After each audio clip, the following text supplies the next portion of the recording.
200 metres. Chris Lambert, for Britain, holds the championship record of 20:34 from 2003. But in lane 7, Jonathan Kwarko ran a Norwegian under-23 record of 20:36 in qualifying.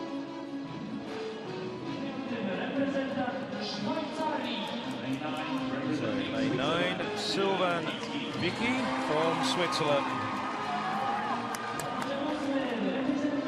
Starting to become fashionable, huge rules for every Swiss athlete. Roger Gursky.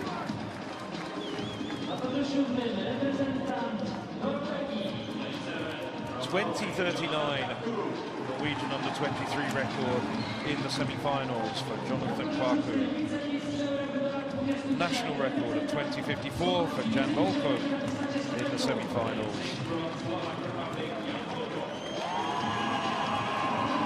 Second semi-final winner, Gauthier Dutremel. He's inside. Personal best in the semis, Felix Svensson. And in lane 3, Ludovico Bortolazzo.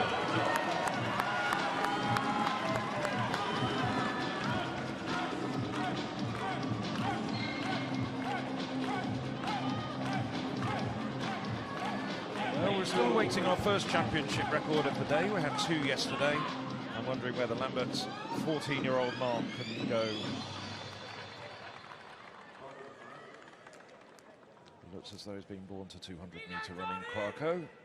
Volko is very impressive indeed.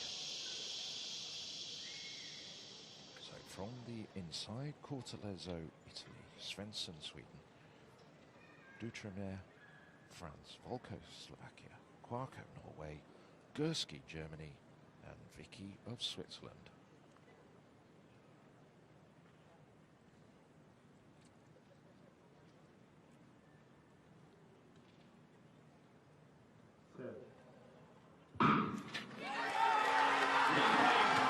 Well, Gursky away quickly, so too Kwarko. Volko storming around the bend. Dutremel having a very good run indeed.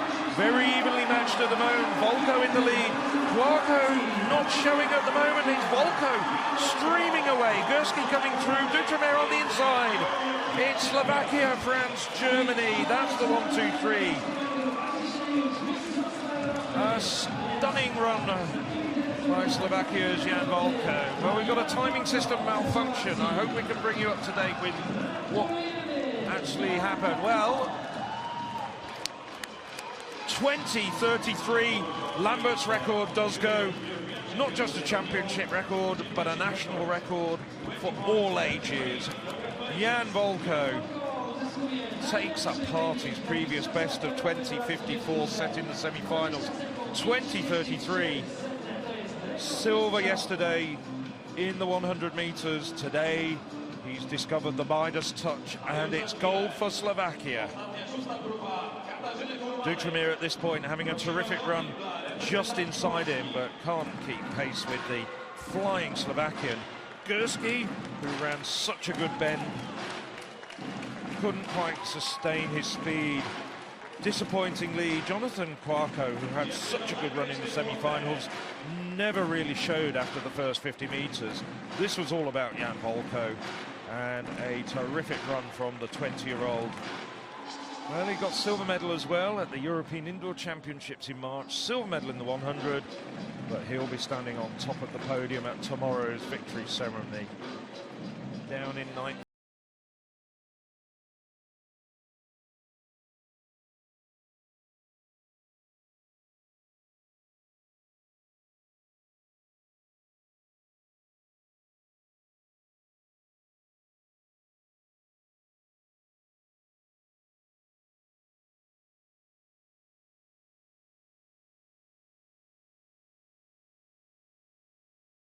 That number didn't just win a race.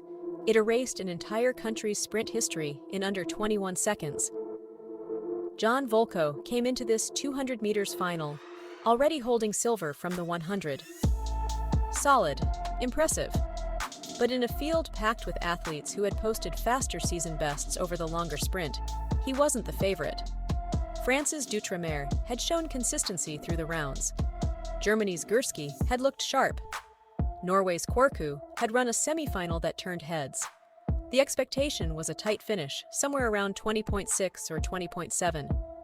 What actually happened requires a full technical autopsy to explain properly. So here's what this video answers. How did a sprinter who finished second in the shorter event go on to break the championship record in the longer one? It's not raw speed. It's something more specific, and by the end, you'll be able to spot it the next time you watch any 200 meters final. Volko's reaction time off the blocks registered at 0.141 seconds. Not exceptional. Several finalists were faster. D'Outre-mer left at 0.134, Gursky at 0.138. On reaction alone, Volko was already giving ground. That matters enormously, because what he did with the drive phase immediately afterwards is where the race actually began. Over the first 30 meters, staggered on the curve, Volko reached his drive phase exit velocity at approximately 9.4 meters per second. His body angle coming upright was 72 degrees, slightly more aggressive than average for a 200 specialist, and his cadence through this phase settled at 4.7 steps per second. Stride length was still short here, around 1.9 meters, loading energy into the subsequent curve mechanics rather than spending it immediately. Here's what's most surprising about this race. The first 60 meters didn't separate anyone. Volko, Gursky, and D'Outre-mer were within hundredths of each other entering the true bend. Kvarku, despite his strong semi-final, was already running slightly tighter through the hips, a technical detail that would cost him everything by the home straight. The bend is where 200 meters races are decided or destroyed. At full speed, a sprinter is fighting centrifugal force with every stride while trying to maintain velocity.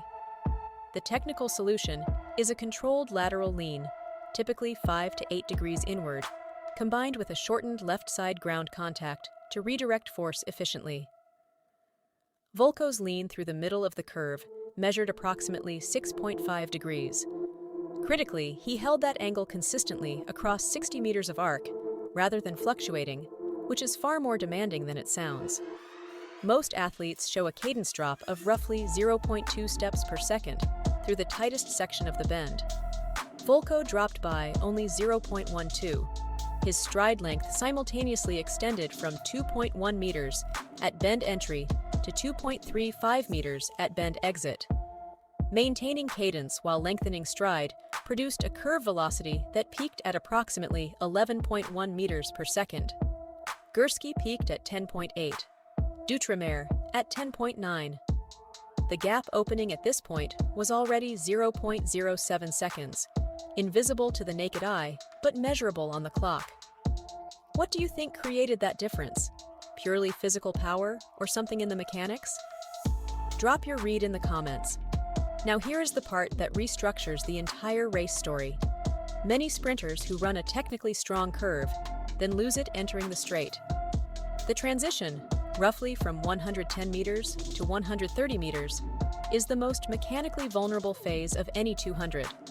Speed is near maximum. Ground contact time drops to around 0.085 seconds per stride, and any tension in the shoulders or hips cascades immediately into deceleration.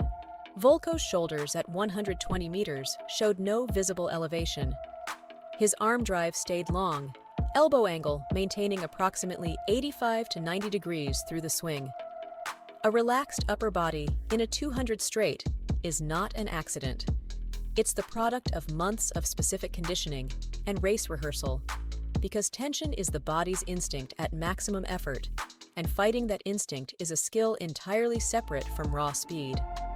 His top speed in the home straight peaked at 11.7 meters per second, reached approximately 145 meters into the race.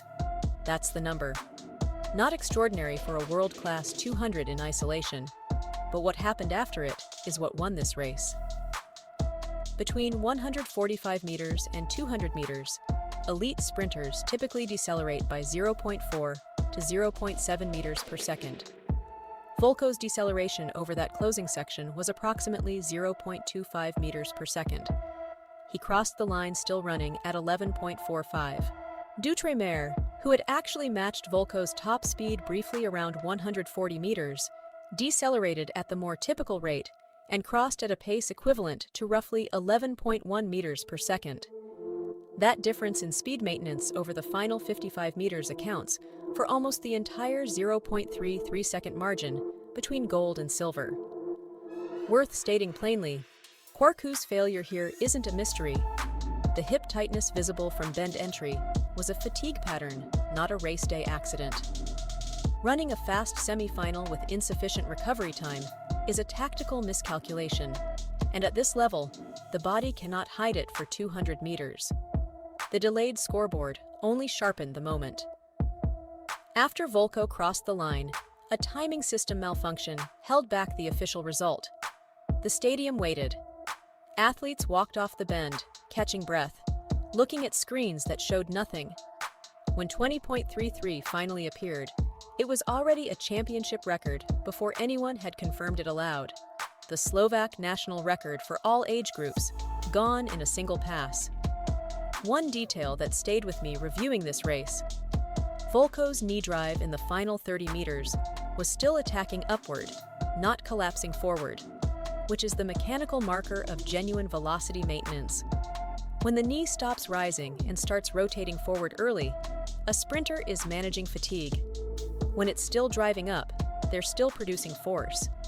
He was still producing force at 195 meters. Comment, yes. If you think Volko can break 20.2 at senior level, no, if you think the ceiling is around 20.3.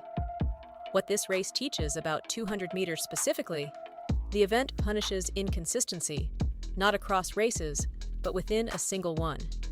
A sprinter who runs a perfect curve and a mediocre straight wins nothing.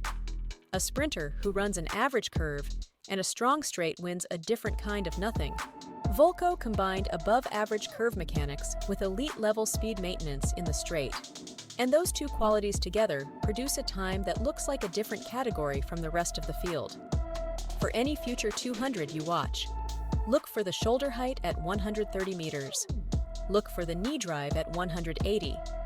Those two visible markers tell you before the clock does who is actually racing and who is surviving. John Volko ran 20.33 and won by 0.33 seconds in a sprint final. That margin is enormous. It means the race was over before the straight was finished, and the straight was won before the curve ended. Every phase fed the next, and none of them were wasted. If you want to understand how the 100 meters and 200 meters demand completely different qualities from the same athlete, that breakdown is next. Subscribe and hit the bell. Leave a question below and we'll work it into the next analysis.